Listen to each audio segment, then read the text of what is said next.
he is married to a woman of Indian descent. Yes. He has mixed race children. Yes. So to all of the MAGA voters out there, if this man will not defend his wife and will not defend his kids, do you think he gives a crap about you or anything to do with you? I'm a white woman that has lived in a red state my entire life. And I can tell you, when I'm around white people, they test the racist water.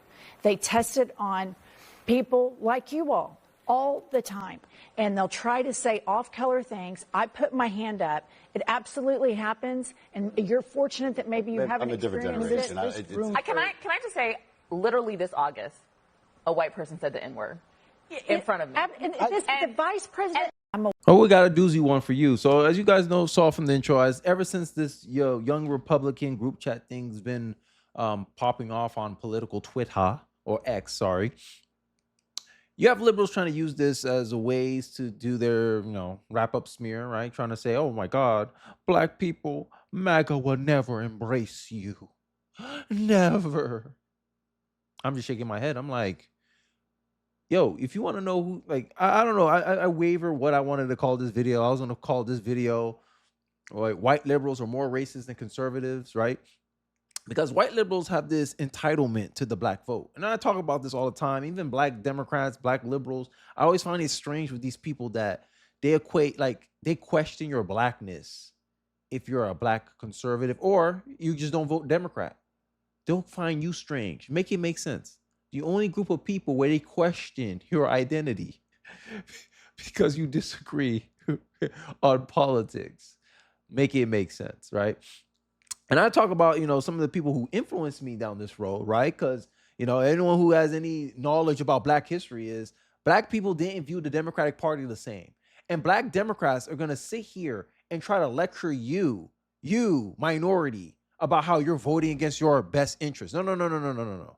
If you're a minority that votes against the Democratic Party, you're not voting against your best interest. You're voting against that person's best interest. And your interest doesn't necessarily align with another person's interest just because you share skin color and genitalia. And this is the buffoonery of this crap, right? And the Voting Act stuff is going on in the background. I think this is a fitting video to go over. It's because the Democrats are so desperate to protect their advantage because they know they're gerrymandering. They're using race as a way, political interest, to gerrymander votes in their favor. In these deep red states, they know they will not have as much representation as they do right now, but they have to redraw maps to include a demographic of people where the odds are in their favor that they'll vote Democrat. And this is how you get a lot of Jasmine Crockett's of the world, and how it seems like no matter what they do, they're always coming back to Congress, even though they're not effective. And this is how you get it. The white liberal is the worst enemy to America and the worst enemy to the black man, Malcolm X. And I don't, just because I don't care who says things, if I believe it to be true, I must say it's true. And this is a true statement. White liberals want to act like, oh, why a black man leaving the Democratic Party? Part of it is the black liberal woman, but it's especially the white liberal woman. Because this video I showed you right now in the intro, she's the prime example of the kind of liberals that used to try to talk to me in college about my political beliefs and try to make it seem like I was brainwashed. When I'm like, the people that subscribe to woke ideology, they come across more brainwashed than I am. My experiences, it's what's coloring my view of the world. No one taught me to see the world this way. I experienced the world, and this is my conclusions. This is my answer to my experiences, right? White liberals will respect your lived experiences until it goes against their political interests. Then all of a sudden, you don't understand what you're doing. And this is why I say white liberals are more racist than conservatives. And I got stats to prove it too. White liberals are more likely to change how they speak to someone depending on the color of their skin. Racism, right? You got black liberal judges in the Supreme Court trying to equate blackness to a disability just to make an argument for why they should be allowed to create racial districts, which is racism, right? Because if you say, hey, let's make a majority white district, and white people deserves representation, that means 65% of the district should be majority white. No one would defend that, but all of a sudden we're defending it for black people. And this is why I'm saying it feels like black people ain't ready for equality yet. And they just want special treatment. They want equality when it benefits them, and they want racism when it benefits them. This is racism. Either you do it for all, you do it for none. That's always been my stance. But I digress. This same white liberal woman, right? And this is what I'm talking about with white liberals. And people don't believe me. People think I'm talking out of my butt, especially these black people who want to comment on my videos and seem like they never go outside. All you got to do is find a liberal, if you're a black person, and pretend that you're a conservative and see how they treat you. Let me ask you this. Yeah. Do you have any family members that are MAGA? No. You'll get the biggest kick out of this, Monday, and I don't think Pumps knows this. So during this most recent election, my husband, I live in I would say a 99.9% white neighborhood. Okay. So my husband comes home from work and he goes, well, the weirdest thing just happened. The house 2 blocks south of us just put up 2 MAGA signs in their front yard, and they're black. No. How's that? No. Or the only black family that lives in this godforsaken whiteness, and they're fucking MAGA. He goes, it's just such a disappointment to me. No. Yes. And they had 2. They're a corner house, and they had. And I was just like, because I remember when they moved in, Roman, my son that told me, the prom send-offs, the culture, he was like, I love this. We need to have more color in this neighborhood. And I go, I agree. That family popped up MAGA signs. Black Republicans is something I will never understand. I agree. You'll probably see me wearing a MAGA hat and an American flag jacket that I made, as you see right here. And I'm getting a lot of hit-ups from people saying, it's sad that you embrace MAGA, but they won't embrace you or accept you. Shaming tactics ain't gonna work. And this is from a friend of mine, who I love, by the way. But it's a prime example of the loss just saying a bunch of nonsense. If MAGA didn't support me, do you think I could be at a MAGA rally and be embraced and loved? That sounds crazy.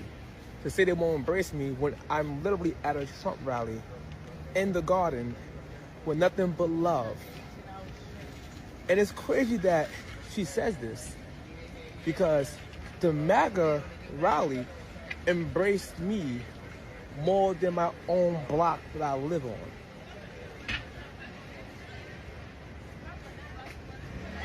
Make that make sense. Now, here's to the pity party right now, because there's the guy, the guy in the video where they were doing all this. He's saying, yeah, the Republicans got to condemn it, all this stuff. And I understand giving it accountability, but I'm at the point that I don't care. I don't give a damn what people think in private. Are you going to act on it? Are you going to attack me? You're not a threat to me? I don't give a damn what you think. I don't care if you think I'm a watermelon eating person. Like, I don't know. Maybe I'm just not. Maybe my temperament leads me to not be so sensitive or feely about what people think in private about me. I don't care. I care about my family. I care about getting what I need to do done. And this is why I'm saying a lot of these people who cry racist GOP tweets, texts, all this stuff. I just think about like sensitivity. How sensitive are you? Oh, someone called me the N-word. You called each other the N-word. What you talking? What you mad about? Oh, because they're a certain skin color of a person of a certain skin color said the N-word, and now you don't like the N-word. Make it make sense. Isn't that a form of racism? And this is what I'm talking about. You saw from the intro, you seen the same white lady here talking to this black conservative, talking about, these white people, they like to test the waters. Yeah, like you, right? Yeah. And in the next clip, I showed you how, a guy went to a MAGA rally. They embrace him. And I also highlight to you that a lot of these black liberals, they make a lot of assumptions because they live in a world of their own imagination. They pretend, this is what the Republic, they're trying to create this narrative. And I see it. I already see the game. And I don't care. My interests align. Hey, Donald Trump's doing something. I benefit from the country because I'm an American. How are you going to beat that? And this is why I think the left focus so hard on identity politics, because they need identity politics. I talked about this already. If we lived in a culture where we valued color blindness, right? We don't cater too much to identity politics. There's no way the Democrats will be able to win this. The teams were held accountable. That's it. Okay, we're good. Move on. James Jones still hasn't been held accountable, but they're trying to make the story all about this. and they got some Republicans to give lip service to it, and they may legitimately feel that way. Here's where I disagree. And then there's more political diversity on the right anyway. So not all the conservatives are going to agree with the takes on these people. And this is why I can't stand CNN. But I digress. Let's get into this video. You're going to hear a good 2 minutes of this lady crying about her experiences, her so-called experiences about, oh, I got pulled over. I got this. She's alive though, right? Like make it make sense. I'm tired of black people pretending that people don't get pulled over for stuff. Oh, I got pulled over for no reason. No. You got pulled over for a reason. You just don't like the reason. That's the reality. Everyone got pulled over. I get pulled over. I'm thinking I'm driving fine. Hey, sir, your tail lights is out on the right side. Oh, thank you, officer. Thank you so much. I go away with no ticket. Her, oh my God, I got pulled over for no. You're gonna see the crying, and this is the thing. I'm slowly starting to not take this stuff seriously. Right? People are using these so-called experiences to, I don't know what it is. They see it as some type of status symbol, like, oh, I'm more oppressed than you, or I'm going through a struggle. Like, no, everybody struggles. The then candidate, Trump, and now president. It's awful. I also think that there's a different conversation, right? So I don't take any comfort that this is done in private, because if you say the N-word in private, you think it in public. And that means that at some point in my life, I may be sitting across somebody who thinks I'm the N-word. And so that person may be the person who has to give me a job one day, or as a police officer that pulls me over one day, despite being articulate, or he knows what I'm talking about. Like that's what I'm talking about. You're like, it doesn't matter if you're articulate or what. If you're doing something wrong, the cops are going to pull you over. If the cops think you're doing something wrong, they're going to pull you over. It doesn't matter about your skin color. It doesn't matter about your articulation. Doesn't matter. I was articulate and I still got a ticket because I was speeding. Should I not get the ticket because of my skin color? And this is what drives black fatigue. I think what's really driving black fatigue is not because you're a black person. I think people are just tired of black people pretending that they have it harder than everyone else when you're not a slave. You wasn't born a slave. You never felt a chain on your wrist. But you're piggybacking off the struggle of the history of people who actually suffer those things. Right? You're like a child born to rich parents pretending that that's your money. No. That's your parents' money. And this is the same argument I take with the racism and the struggle and the oppression and all that stuff. No. That's not your oppression. That was your ancestors' oppression. Stop piggybacking off your ancestors' oppression. What are you suffering? Nothing. Nothing that other Americans aren't suffering from. Oh, you're more sensitive to slights. Oh, this person don't like me. It's probably because I'm black. Using racism as an alibi, as a catch-all excuse. That's how many people are starting. I'm starting to feel that. And Black America doesn't like that being challenged because that represents some type of power for them. That's the callback. Is that an inside joke? It is inside. It's between me and the brother. You gotta watch the show to know what she's talking about. You gotta watch Table of Five. Last time we were on together. Right. But that's what I mean, and that was what it manifests. It means that could be somebody's teacher one day, or it means that could be somebody's congressman. Let's think about it this way. Since you want to play this game, oh, what if I'm creating across someone who's going to give me a job, and he's secretly a racist? What if that someone is a liberal for me? Like I'm a conservative. Let's say someone find out I'm a conservative. Oh, he can stop me from getting job opportunities, right? How I know he don't want to kill me because I'm a Republican? Oh, he's a black Republican. Oh my, no, oh no, we can't have that. Not in this neighborhood. And this is what I'm talking about. You have all the smoke about narratives that suit your interest, but when the reverse comes in and it's time for you to prove and show consistency, you can't. And this is why I keep calling out the double standards of the Democratic Party. This is getting more coverage than the James Jones stuff, and that's what's pissing me off. A man can call violence to his political rivals, but kids saying 20-year-old young adults saying some inappropriate jokes to each other in private, and you mad. You got more smoke for this, but no smoke for James Jones. Have more smoke towards your political opposition for any minor infraction. This is a minor infraction to me. I'm not offended. A watermelon eating people. Let's do a stat. How many black people like watermelons? Is that like, come on. Some of the best jokes have a hint of truth to it. I'm just saying. If we did a poll right now, how many black people in this country like watermelon? If it's over 50%, was his joke really racist? Or he just noticed a pattern? He made a joke off a pattern. Come on. And this is what I'm talking about, man. Who you can't criticize. This is what causes true racial division. Because I know a lot of black people who make jokes about Spanish, Asian, white, but it's not perceived the same. Why? Because of skin color. Isn't that racism in of itself? And my whole argument here is I'm tired of black people being treated as inferior. I'm not inferior to nobody in any way. If a white person can be racist, I can be just as racist. And I want that perception to be the same because I see it as a slight against my pride. I don't care about black people. I'm not talking for black people. I'm talking for me. I see that as a slight against me. Oh, you don't think I'm capable? That's how I take it. Because you need to have equality absolutely, not just in the positive, but also in the negative. Your actions carry the same weight as another individual. And you'll garner the same respect as well. Because everyone knows you're abiding by the same rules and norms and standards as everyone else. And this is why there's this perception out there from Black America that people are looking down on them because they know they can get away with ish like this.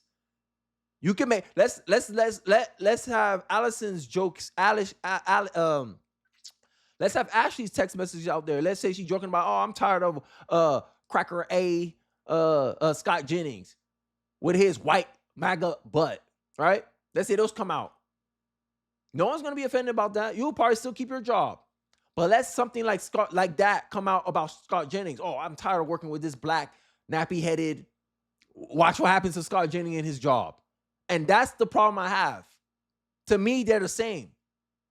You're disparaging each other based on skin color and some attributes associated with your skin color. But we have a punishment for one, and we have like, oh, it wasn't that bad. We have excuses for the other. And that's what I'm tired of. Day. And what am I supposed to think as a Black American, as a person who could be called the N-word, now I think it's great that the young Republicans push folks out. And I also think it's important on the left when we say, or not we, because I don't do that, but when people say terrible things, that those things be condemned. And that's what I was saying earlier, is like, we got to call. Both things were condemned, but only one was punished. The conservatives got punished. They lost something valuable, at least for a time, to prove remorsefulness, to give an opportunity for repentance, right? But what punishment James Jones took? He only gave an apology. That's not enough. That's not enough. We saw a CEO cheating on his wife. He didn't get to keep his job. And this is the excuses that I'm tired of. They pretend that it's equal. It's not equal. I digress. Balls and strikes. Yeah. But there's something bigger than it's just being private. These people live their lives publicly every day. And if you walk through your life and you don't know somebody thinks you're a watermelon person or that you should be raped to the point of suicide, what are we doing? Did they say that? I don't know. Did they say that? Like, and this is what I'm talking about. You want to read people's minds for what? Like, make it make sense. You can't read people's minds.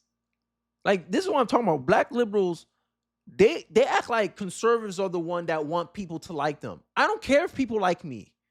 But black liberals, it's like, imagine they say, I don't want to walk around people who don't like me. How would you know if they don't tell you?